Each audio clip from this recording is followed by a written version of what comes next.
Watching mo ikaw para sa dalan na limpyo luwas. Di para sa views, kundi para sa katawan. Oras pero para sa clean friends. Let's go! Sa kalsada sila premi makita. Di para magpabida kundi matabang sa masa.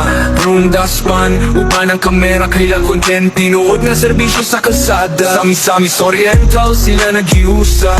Mga vlogger nga way kompetensya. DIY motovlog na admito. Si Motokini o si Boss King V o respeto. On Kuya Pitik, Cloudy Motovlog, Keith De Los Santos. Nagkuok si Kuya Motovlog, nagko-black og si John Ashpa. Nagubanta na walay garbo sa ilang dala. Walay sweldo, pero puno og dedikasyon. Gikan sa kasing-kasing ilang misyon. Nagpahilo, maligaya ng disgrasya. Para luwas ang driver, pasahero ug masa. Team clean influencer, respeto sa tanan. Nag-use sa walay bulahan.